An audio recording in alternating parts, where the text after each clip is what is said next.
इस कहानी की शुरुआत श्रुति से होती है, जिसने हाल ही में अपना ग्रेजुएशन कंप्लीट किया था। उसे थोड़ा समय चाहिए था।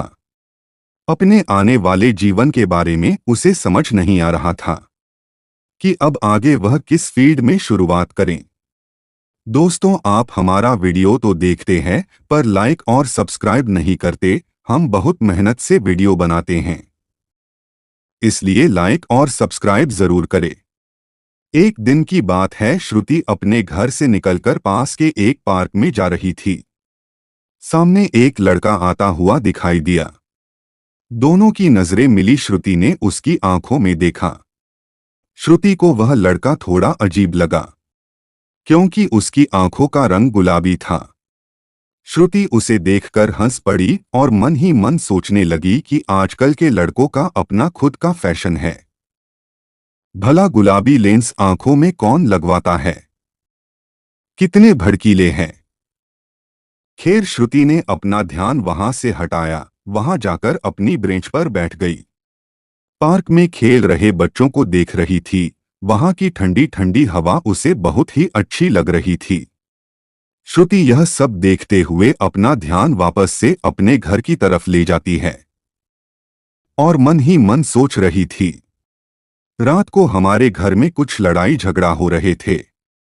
उसकी एक बहन है जो आजकल बहुत बीमार रहने लगी है। उसकी मां कह रही थी कि उसके ऊपर किसी ने काला जादू किया हुआ है, लेकिन उसके पिताजी इन सब बातों पर विश्वास नहीं करते हैं। एक दिन सुबह श्रुति न्यूज़पेपर पढ़ रही थी। न्यूज़पेपर के लास्ट वाले पेज पर लिखा था, अगर आप काले जादू या किसी भूत या पेशाच से परेशान हो तो हमें संपर्क करें। श्रुति उसे हेडलाइन को पढ़े जा रही थी। तभी इसके दिमाग में ख्याल लाया है कि मैं इसकी तरफ इतना क्यों खींची जा रही हूं, या तो सब फ्रॉड लोग होते हैं। लेकिन उसकी मन फिर भी उसे हेडलाइन को पढ़ने का कर रहा था। उसे हेडलाइन के अंत में लिखा था, आप हमें इस नंबर पर संपर्क कर सकते हैं। लेकिन श्रुति ने अपने पिता के डर के मारे उसे न्यूज़पेपर को वही ही रख दिया। रात को श्रुति जब उसे सोफे पर बैठी हुई थी, तब पास में वह न्यूज़पेपर पढ़ा हुआ था जिस पर वही हेडलाइन लिखी गई थी। श्रुति ने सोचा एक बार कॉल करूं। फिर वह सोचने लगी कि अगर पिताजी को पता चल जाएगा तो बहुत गुस्सा करेंगे। फिर दूसरी ही पल उसने सोचा, एक बार कॉल करने से क्या फर्क पड़ जाएगा। श्रुति ने नंबर डायल किया।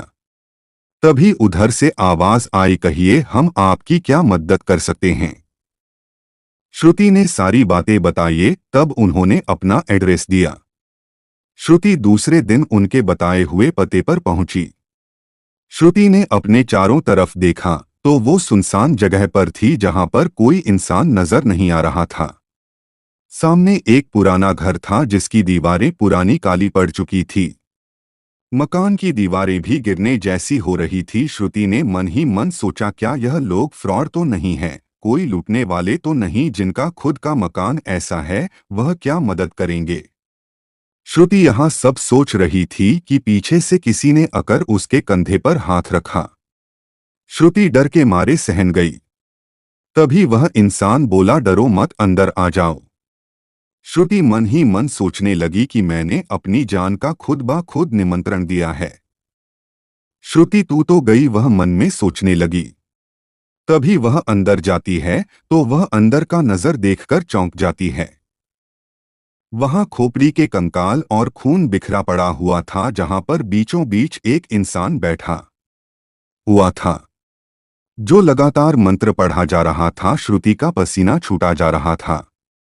वह डर के मारे कुछ बोल नहीं पा रही थी। तभी वह मंत्र पढ़ रहा आदमी श्रुति को देखकर रुक जाता है और श्रुति की ओर देखता है। श्रुति उसे देखकर बहुत डर रही थी। तभी वह कहता है, बेटा डरो मत, हम अच्छे इंसान हैं। हम तुम जैसे लोगों की मदद करते हैं। तुमने जो बात हमसे कही थी, हम उन सब चीजों की ओर देखा। हमें बताओ कि तुम्हारी सोसाइटी में कुछ दिनों से कुछ अजीब हो रहा है क्या? श्रुति ने कहा, बाबा जी, कुछ अजीब तो हो रहा है। अचानक हमारी सोसाइटी के लोग मर रहे हैं। और वह अपने घर को छोड़ भी नहीं पा रहे हैं। और हमारा भी यही हाल है। मेरी बहन की कुछ दिनों से तबीयत अच्छी नहीं है। मेरी माँ का कहना है किसी ने उसे पर काला जादू किया हुआ है। बाबा ने कहा नहीं, तुम्हारी बहन पर किसी ने कोई काला जादू नहीं किया है। उसे पर किसी पिशाच का साया है जो उसका खून चूस रहा है। श्रुति यहाँ सब सुनकर चौंकी और कहने लगी कि बाबा जी बताइए, इन सब से छुटकारा कैसे मिलेगा। बाबा जी ने कहा भूत प्रीतों पर काबू करना आसान है पर पिशाचों पर नहीं। यह बहुत शक्तिशाली होते हैं। श्रुति ने कहा बाबूजी बताइए मैं अपनी बहन को कैसे बचाऊं। तब बाबा ने उसे विभूति दी और कुछ फल दिए। बाबा ने कहा तुम अपनी बहन के ऊपर यह विभूति लगाते रहना और उसे यह फल खिलाते रहना, उसकी हेल्थ में कुछ सुधार रहेगा। बाबा ने श्रुति को एक ताबीज दिया और कहा कि तुम इस ताबीज के जरिए पिशाचों को देख पाओगी। बाबा ने कहा कि तुम इस बात के बारे में किसी को मत बताना, ना ही अपने घर में जिक्र करना, क्योंकि अगर पिशाचों को पता चल गया तो वह तुम सबको मार देंगे। श्रुति मन ही मन सोच रही थी कि यह बाबा सही कह रहा है या गलत। बाबा ने श्रुति की आंखों में देखते हुए कहा तुम घर जाकर अपनी बहन का हाथ देखना, क्योंकि हाथ में पिशाच ने काटा है। श्रुति ने कहा बाबा जी क्या वो पिशाच मेरी बहन को मार डालेगा। बाबा ने नामे सर हिलाया और कहा बेटी यह सब पिशाचों का निर्भर करता है कि वह क्या करेंगे। असल जिंदगी में बेटी बहुत सारी बातें होती है, तुम ज्यादा मत सोचो और घर जाओ। घर जाकर श्रुति देखी है कि उसकी बहन फर्श पर गिरी हुई थी बेहोशी की हालत में और उसकी माँ रोए जा रही थी कि मेरी बेटी पर किसी ने काला जादू कर दिया है, अब वह नहीं बचेगी। श्रुति ने पूछा माँ क्या हुआ है अंजलि को। तब उसकी माँ ने कहा ये अचानक गिर गई और उठी नहीं रही है। तेरे पापा को फोन लगा, वो किसी तंत्र मंत्र वाले को बुलाएंगे, वह मेरी बात सुनते ही नहीं। तभी अचानक श्रुति को बाबा की विभूति के बारे में याद आया। उसने अपनी बहन अंजलि के सर पर लगे तो वह हिलने लगी। उसने पूरे शरीर पर विभूति को लगाया। थोड़ी देर बाद उसकी बहन को होश आ गया, लेकिन वह बहुत कमजोर हो चुकी थी। शाम को श्रुति पार्क में टहलने के लिए गई। तब रास्ते में उसको वही इंसान दिखा जिसको उसने कुछ दिन पहले देखा था, जिसकी गुलाबी आंखें थी। श्रुति उसे इंसान को देखते रह गई। वह इंसान भी श्रुति को देख रहा था। दोनों की आंखें एक दूसरे को देख रही थी। श्रुति को वह इंसान कुछ अजीब लग रहा था, लेकिन फिर भी उसे इंसान को देखने की इच्छा हो रही थी। मन ही मन श्रुति उसे इंसान को शायद पसंद करने लगी थी। अगले दिन श्रुति कॉलेज में उसका आज पहला दिन था। श्रुति वहां किसी को नहीं जानती थी, लेकिन उसे एक अच्छी सहेली मिल गई थी। उसके साथ उसने पूरा दिन बिताया। श्रुति जब घर लौटी तब उसकी बहन फिर से बीमार हो गई और वह अजीब सी आंखें दिखाने लगी सबको। उसकी आंखों में जैसे काले घेरे हो गए हो। तभी उसको याद आया उसने तांत्रिक के दिए हुए फल उसको खिलाना चाहा, लेकिन उसने वहां फल नहीं खाए और सब फेंक दिए। श्रुति अपनी बहन की हालत देखकर घबरा गई। श्रुति ने जैसे तैसे अपनी बहन अंजलि को वह फल खिलाए। उसकी तबीयत में कुछ सुधार हुआ। दूसरे दिन श्रुति कॉलेज गई। उसने वह गुलाबी आंख वाला लड़का अपने कॉलेज में देखा। वो दिखने में बहुत हैंडसम था। कॉलेज की सारी लड़कियां उसे देखे जा रही थी। वो अचानक श्रुति के सामने जाकर खड़ा हो गया। श्रुति की दहड़कन जैसे थम सी गई हो। उसने श्रुति से कहा ये लो तुम्हारा पर्स, तुम कल पार्क में भूल गई थी, और देकर चला गया। श्रुति को मन ही मन उससे प्यार हो गया था। दूसरे दिन श्रुति फिर कॉलेज गई। आज वह बहुत सज संवर के गई थी, जैसे कि वह चाह रही हो कि वो गुलाबी आंख वाला लड़का उसे देखे। जब वह लड़का आया तो मानो श्रुति के दिल की धड़कन बढ़ गई। वो श्रुति के सामने से आ रहा था। आज उसने श्रुति की तरफ देखा तक नहीं और निकल गया। श्रुति उसे देखकर मुस्कुराती रह गई।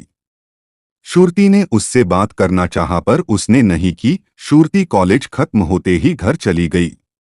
घर जाकर अपनी माँ से बहन के बारे में पूछा। माँ ने कहा आज तो उसने खाना तक नहीं खाया है। बहन की हालत देखकर श्रुति ने फैसला लिया, चाहे कुछ भी हो जाए वो अपनी बहन को इन पिशाचों से छुड़वाकर ही मानेगी। वो उस तांत्रिक के पास गई और सब कुछ बताया। तांत्रिक सिद्धियां प्राप्त कर रहा था। तांत्रिक ने अग्नि में से उस पिशाच को देखा। वह देखकर हैरान रह गया। उसने कहा, यह कोई मामूली पिशाच नहीं है, यह पिशाचों का राजा है। इसे आसानी से नहीं निकला जा सकता। इसके लिए हमें बहुत शक्तियों की जरूरत पड़ेगी। तांत्रिक ने कहा, तुम जाओ और अपनी बहन का ध्यान रखो। तांत्रिक की बात सुनकर श्रुति को लग रहा था कि उसकी बहन बहुत बड़ी मुश्किल में है, अब उसे ही कुछ करना होगा। तांत्रिक के यहां से निकलते हुए अंधेरा हो गया। जंगल से होते हुए वह निकल रही थी कि अचानक कुछ आवाजें आने लगी। श्रुति बहुत डर रही थी। उसे कुछ समझ नहीं आ रहा था। श्रुति आगे की ओर बढ़ी जा रही थी। अचानक उसका पैर किसी से टकराया और वह गिर गई। जब खड़ी हुई तो उसने देखा कि उसके सामने एक पिशाच खड़ा है। श्रुति के डर के मारे रोंगटे खड़े हो गए।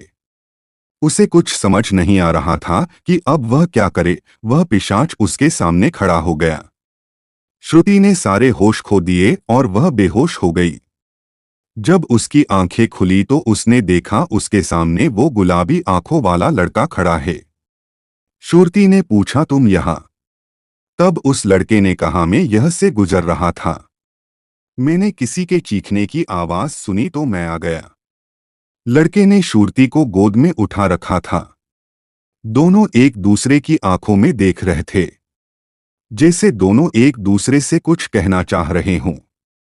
अचानक बारिश होने लगी। जंगल बहुत डरावना था, लेकिन वो लड़का श्रुति के साथ था, इसलिए उसे डर का एहसास तक नहीं हुआ। दोनों बारिश से बचने के लिए घर देख रहे थे, पर उन्हें जंगल में कोई घर नहीं दिख रहा था। बहुत कोशिश के बाद उन्हें एक खंडर मकान मिला, जो शायद बहुत सालों पुराना था। बाहर से काला और अंदर से टूटा फूटा था। ऐसा लग रहा था मानो वो कई सालों पुराना है। लड़के ने कहा, हम यहाँ रुक जाते हैं थोड़े समय के लिए, बारिश रुक जाएगी फिर निकल लेंगे। श्रुति ने कहा, ठीक है। श्रुति उस लड़के को देखे जा रही थी। उसकी नजर उस पर से हट ही नहीं रही थी, पर वह लड़का श्रुति से बहुत दूर खड़ा हो गया था और बाहर देखे जा रहा था। श्रुति ने कहा, तुम कौन हो, क्या नाम है तुम्हारा? लड़के ने कहा, तुम्हें क्या करना, तुम अपने काम से काम रखो, बस बारिश बंद हो जाएगी तुम्हें तुम्हारे घर छोड़ दूंगा और कभी इस जंगल की तरफ मत आना। श्रुति ने कहा, तुम इतनी अजीब क्यों रहते हो? कॉलेज में ना किसी से बात करते हैं, ना तुम्हें कोई जानता है, क्या तुम मुझसे दोस्ती करोगे? लड़के ने कुछ जवाब नहीं दिया। श्रुति ने उसे लड़की के पास जाकर देखा तो उसकी आईडी कार्ड लगा हुआ था, वीर सिंघानिया। श्रुति में तेज अक्षर में पढ़ा वीर सिंघानिया और बोली, नाम तो बहुत अच्छा है तुम्हारा। लड़के ने कहा, बिना पूछे दोबारा मुझे हाथ मत लगाना। यह सब उसे लड़के ने गुस्से में कहा। यह सब देखकर श्रुति चौंक गई और उसकी तरफ देखने लगी। मैंने ऐसा क्या कर दिया जो तुम इतने चिल्ला रहे हो? चिल्लाते हुए उसे लड़के की आंखें लाल हो गई थी। आखिर कौन है, आखिर कौन है वह लड़का और श्रुति से क्यों मिला है? क्या वह श्रुति को मार देगा या उसकी बहन को बचाने में उसकी मदद करेगा? दोस्तों, अगर हमारी ये कहानी आपको अच्छी लगी है तो प्लीज़ हमें लाइक, शेयर एंड सब्सक्राइब ज़रूर करें और कहानी का अगला भाग देखने के लिए कमेंट ज़रूर करें।